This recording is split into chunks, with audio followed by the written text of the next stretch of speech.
All right, lucky number 6. Daniel and I went out and we were checking out prices and availability, as well as he and I like to just see if we can find anything interesting out there in the world. So we went to a pawn shop that we'd been to a bunch back in the day, and they actually had something. We were looking through their cases, checking out their prices. He has a gun store, and you just got to make sure your prices are kind of in line with everybody else's. But pawn shops are great for finding interesting firearms, and that's what we have here. What we have here in this case, go ahead and clear it first, is a Mitchell's Mauser 1911 Gold Series 95, and that will be important. We'll come back to that. Made in California, it is a 45 caliber ACP Gold Cup inspired 1911, and we'll talk about a lot of the differences as we go through the video. This gun is hard to research because when you put in Mitchell's, number one, he has one L, so Google tries to correct it. But number two, it's Mitchell Mausers. Now, the reason I think the company is named that, again, it's difficult. They make K98Ks and M48s, reproductions or recreations. And then they also decided to make 1911s. These guns are not as old as they seem based on the equipment they have, but they're not as new as some people might think because they do have a lot of modern-ish stuff, but they're basically copying gold cups. The last article I could find was from 2004, and the gun was unchanged in 2004 other than one change in the front, which we'll talk about. So the gun, I believe, being that it's called the 95, came out in the 90s, and again, somebody can fact check me and let me know down there. I went through like 15 or 20 different forums and things like that, so my information might not be 100% accurate. Also, I have heard rumor that the early 2000 guns were actually built by Dan Wesson, the ones that are not Series 95s, but again, I can't get full confirmation on that. But let's focus on what we have in front of us. This is a stainless two-tone polished side 1911 that I got for $500. That sounds like a lot of money when you compare it to a Glock or a Taurus or anything like that, and you wouldn't be wrong. However, for a full stainless target style, race style 1911, that is actually a pretty good price. Now, time will tell if I got a good deal or a bad deal, especially on all the forums I've been checking out. But today we're going to be taking a look at the Mitchell Mausers 1911 Gold Cup Series 95. First thing I'm going to point out, the thing that caught our eyes, number one, the first thing that caught my eyes, I always look at a 1911 that has front strap, or front serrations, because, you know, just a little bit more modernized look. But also, you look at the way they did their trades on the side of the slide and frame, they basically were copying Colt. I mean, look at that. The way they have like that little line there, and then they have their call out above it. And Mitchell Arms Gold Series 95. They did it on both sides, which is absolutely stupid, but again, of the time. And again, they were ripping off Colt. Colt at the time was making an amazing shooting 1911, so I don't fault them, but I do blame them for not being original. It is two-toned like a Colt Gold Cup would have been. It also has a flat top on it, very similar to a Gold Cup. It does have a major difference down here. You will see that the dust cover is actually squared off, and I'll show you why in a few minutes. Traditional style trigger guard, a little bit of an undercut's actually built into it. You can see the light, the way it plays off the bottom of the trigger guard, has just the faintest undercut, which is nice. I mean, it's a full-size gun, so I can easily get my hands on it. You will notice it does have extended controls, and from what I can tell, they are original to the gun. Either that or they were ordered with the gun because it's all matching, including this backstrap with the integrated magwell. I kind of like that. If I needed it for something else and I hated the gun, I would absolutely steal that. Has a very, very skeletonized hammer on it, much like a Gold Cup. You compare it to like the skeletonized hammer on my Para Ordnance, and we'll be using this gun throughout the video. You'll see that's a standardized skeletonized style hammer. This guy is like the Colts and race guns of the day. Serrations on the back of it, so you can easily thumb it. And yeah, for those of you that make those criticisms on those videos, competition, most guys will decock with two hands because, boom, look, much more precision. Has the extended beaver tail with the memory notch on it. Very nice checkering on the rear mainspring housing. These controls are pretty darn nice, very definitive on off, and it has this really nice extended slide lock slide release. I think I'm going to do that on all my 1911s because my Para Ordnance also has an extended slide lock slide release, which makes it super easy to hit. And yeah, I just dropped it on an empty chamber. You'll be fine. These are my guns. It's fine. Don't bother leaving it in the comments. Has a 3-hole adjustable trigger in it. I like that. And as you can see, you cannot see the set screw at all. It is set all the way back. We'll talk about the trigger in a second. I would have liked to see a slightly more proud magazine release. Came with 2 mags. This one is kind of, it might even be a Colt style, but you can see it's got the patented numbers and all that stuff on there. It is one of those mags where even though it's marked for 8, you really should only load it with 7 because it's the old school stamped steel followers, not really that nice. I typically just put those in the box or just sell those, and then I'll run my Wilsons, which have the newer style, you know, Delrin or polymer followers that are much stiffer, and they allow the first round to sit at the right angle and feed better. It eliminates a lot of the misfeeds that you run into with lower end firearms. This gun has the problem just with this magazine being old, I think, because once I use this gun, this thing cycles fine. Looking at the nose, which is one of the biggest departure for a standard 1911, is that it is bushingless. This 1911 has the traditional bushing. You can see it retains the plunger, which also retains the spring and the guide rod. This is a half length. This is obviously a full length. The outer barrel on this thing, so you can see it has its barrel inside there, and then it's got the, they left it oversized to make sure that it filled out and supported itself, because the bushing is actually what centers the standard barrel. I did try to put this top on this gun, but the link styles are different and it didn't quite fit. It actually locks the gun back just a little too far. The slide works, but not the barrel, which was unfortunate because I was going to have a 2-tone custom. I thought that would look kind of cool. But going back to this guy, has 12 cuts per front and rear serrations. They are angled nice, and they are definitely easy to grab.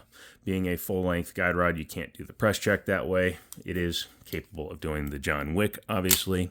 Yeah, overall, I like the design because it pretty much copies a Colt Gold Cup. One thing the previous owner did, or previous owners before them, is I'm not sure if that's laser or if they had somebody do that some other way, but it is striated, stippled.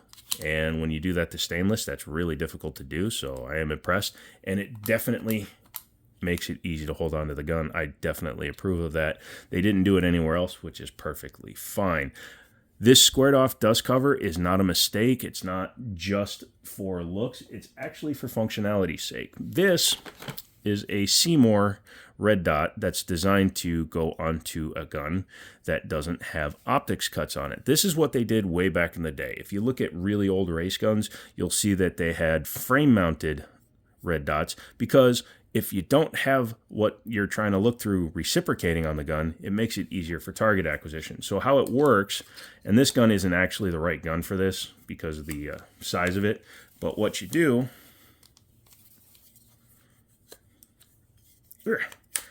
yeah, pardon me here as I whip this out, is this would be drilled into the frame. Now, you'd have to lose your rear sight, so keep that in mind. So I'm going to move it forward a little bit. But yeah, you would drill it into the frame, and then it would lock in there, and then when the gun cycled, this would stay put while this cycled. And everybody's like, how would it eject? Well, it doesn't eject there. It ejects way back here. So I thought that was kind of cool. It was a neat little sight that I'd never used before, and I wanted to give it a shot, so I went ahead and picked this up from my buddies over at Bears. And of course, today's being one of those days where nothing wants to go right, so let's try to get this off without dropping the gun on the floor. Oh my gosh. Yep, it's going to be one of those days. Give me a second. Many apologies and a fresh donkey to you. Here it is on my Para Ordnance with a traditional rear sight, and you can see how much easier it is to actually run. But yeah, that was the style back in the 80s and early 90s, because we didn't have cuts and micro red dots. The spoon is not for heroin, I promise. Let's go ahead and talk about the trigger on this guy. Very short because of the way it's set all the way back, and the reset is pretty good too. But let's go ahead and pull it. So clear, and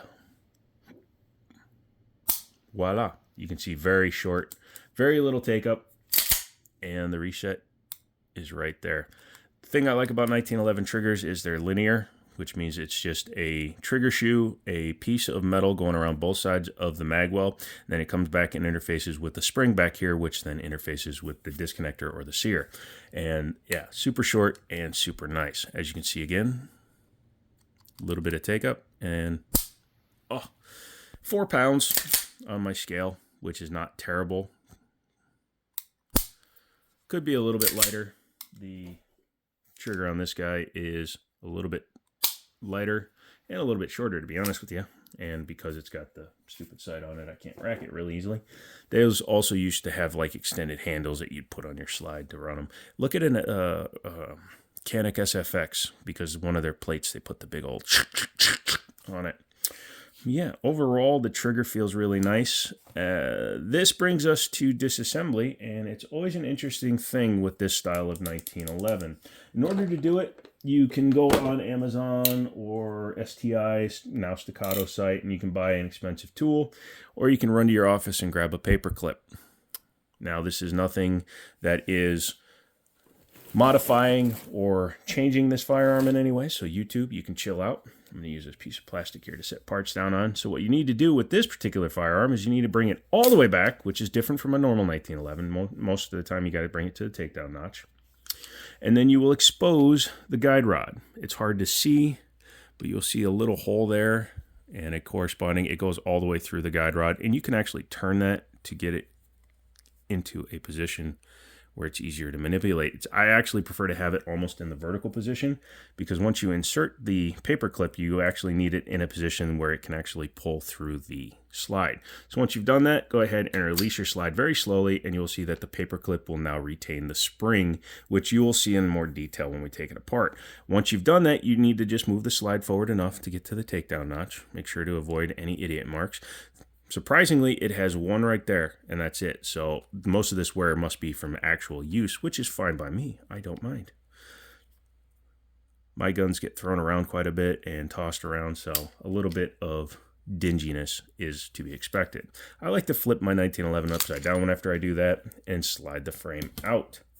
Once you have done that, you will see that you can take the guide rod and pull it out like you would a Glock, because normally this plunger would go in the front and it would have a lip that would be retained by the bushing. This one actually uses the rear of the plunger and is stopped by the dust cover cup. So that is why that needs to be compressed. You could then put this in some sort of retaining device, and then you can decompress, or you can compress the spring more, take that out, and take it apart for servicing. It's stainless steel, and a good spring. I've already lubed it because I've taken this gun apart once, because obviously the previous owner never did, and we'll talk about that in a minute too. But once you've done that, you can go ahead and take your link, make sure it's in the forward position, and just slide the barrel out. Interestingly, this slide does have the cuts for the bushing on it, so you could replace the barrel with a traditional style, and I actually did that using this bushing, and it locks in perfectly fine. Later versions of this gun actually use a bushing style, because in some competitions you have to have a bushing and you can't run the bushingless. But taking a look at the internals, this is a Series 70 style. You can see there's a little bit of chattering on the firing pin tube, which means that there was either a little bit of galling or corrosion buildup, and it caused the gun to stutter a little bit. That is not to be unexpected with a gun that's difficult to take apart. And I've seen this a lot in used guns. Guys will buy guns, not have the ability to take them apart, or even the knowledge to take them apart. So they'll just shoot them, and they'll like squirt lube and stuff in, or they'll do like some YouTubers point out, where they'll just shoot cleaner down into the gun, which is annoying and you shouldn't do if you can avoid it. Using ballistol at the range because you're having some mishaps, that's fine, but just trusting a spray-on solution to fix all your woes, that's not how you actually protect your firearm. I am probably going to polish out the sides a little bit better, try to hide some of these scratches. I'm not going to do anything about this because that finish actually doesn't look too bad. It's got a little bit of wear to it, but yeah, I'm definitely going to polish out the sides a little bit better. You can see there's some chipping here in the rear slide serrations, but overall, thankfully, it's a Series 70. Annoyingly, this one is a Series 80. Here's a little bit of a secret, though. You can put Series 70 tops on Series 80s, and they'll still function fine, which I've done. So anyway, coming back to this guy, really not bad at all. The barrel is thicker than a standard barrel. You can actually see the swell.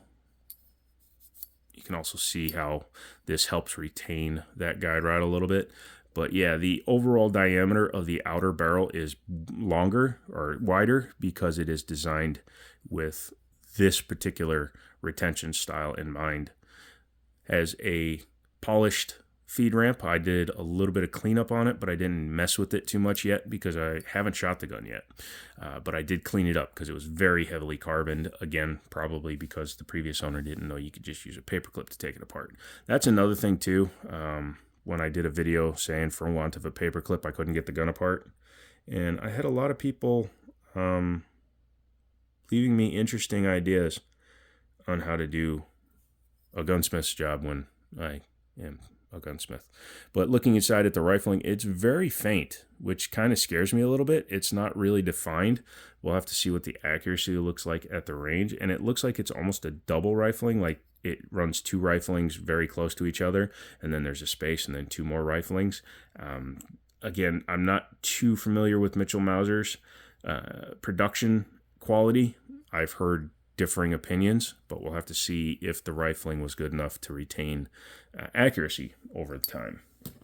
Taking a look at the frame, you can see, again, this is not a high-end 1911. You can see all the manufacturing, how they just kind of went in and just probably had this sitting in a block and just kind of went in order to drill it out, and then they didn't bother polishing it. Is that a big deal? Not really. It's an internal part that doesn't really get much friction. You can see there isn't any real wear from the slide running back and forth. There's up here a little bit, but not down there. So at the end, it doesn't really matter, but it kind of makes it look like a knockoff from China. Has the traditional full-length rails on it. This ejector is actually removable. It's pretty tight now because I put a little bit of Loctite in there, but in a race gun style situation, it's designed to be removable. Also, I believe it's so that you can run different calibers in this gun. So you could swap that out and swap your barrel out, and then you could have like a 9, which needs, or probably a 9 or even a 10 mil, which requires a different style ejector. It seems to eject all my snap caps and live rounds just fine. Yeah. Series 70, so that's nice. I polished a little bit, just very lightly with a little bit of 320 sandpaper just to take the rough edge off of this. Also, because they couldn't get it apart, the inside of the frame had a lot of gunpowder corrosion. I've smoothed it out a lot. Originally, it was actually looking a little brown in there from the corrosion that had built up from not ever being taken apart, which is interesting because you can take the slide off without taking the barrel out, which they should have done, but not sure. Maybe the old owner was older and couldn't take it apart, or maybe he just didn't give a crap. Overall, though, it's in pretty okay shape. The grips are nice. They seem to be in very good shape. I'll save those, but they're not staying on this gun, especially if this stays as a fun gun. I'm not a fan of wood grips. The texturing is nice, but I'm just not a fan of wood grips. They look good on stainless, granted, but I think a set of black grips will look better, in my opinion. Yeah, let's go ahead and reassemble it. Reassembly is slightly different from a standard 1911, again, because of the bushingless design. So what you're going to do is, once you've done that, make sure your link is back so that it doesn't interfere with anything, and then you're going to bring your guide rod back in. You're going to wiggle it, and you'll see that the dust cover is what retains the guide rod. Now, don't let it just go, because if the spring comes out, you're going to have a kind of like if you let the plunger go when you're taking the nose off normally. I like to set it back, make sure the link is in the down position. And again, I like to do this upside down. It gives you a little bit more precision, keeps things from getting in the way. Flip it over once you've done that, bring it back, make sure that the link appears in the window, and it does. Take your slide lock, slide release. I typically will do this to get it lined up. Now, as you can see, it's in there. I run the slide back, and it's actually not in the right position. This is why we check. There you go. Like I said, we make sure that the swinging link is in the right spot. Sorry, if I do things off camera, it's because I need a little bit more precision than I'm being allowed by my camera. There we go. Try that again. Now you can see you can run it back. So there you go. We're good there. So we're going to come back here. This is luckily easy enough to do. Sometimes you'll need to put something behind that little plunger in order to get the slide lock to go in all the way. Once you've done that, you can bring this forward. And this is where it differs. So normally you would bring this forward, lock it in position, push your plunger in. This one, you have to come all the way back, lock it into position, and take your paper clip out. Once you've done that, then you can drop it back down and make sure that you have the slide lock in the right position. So there you go. 20-some minutes. 20 minutes. Wow, that's a longer one, but I did have a few things I wanted to talk about in this video, as well as show an interesting gun that I haven't shown on the channel yet. And it is difficult in this day and age to find a lot of cool guns for under $700 that you haven't seen yet. Yeah, Platypus, $2,000, all these other guns that are $1,500 to $2,000 would be great to show on the channel, but I don't have access to them all. So yeah, if you like this video, make sure you say, hey Joe, I like this video, because this is actually paid for with last month's AdSense. You guys did this. You guys have come along hardcore, especially you long form viewers. You guys make me more money per view than the shorts, and I love you for it. So also, quick note, I've been told that I've been a negative Nelly, so put negative Nelly if you made it this far. And I'm going to try to be a little bit more positive in the shorts moving forward. So shorts videos may have a little bit more of a positive tint.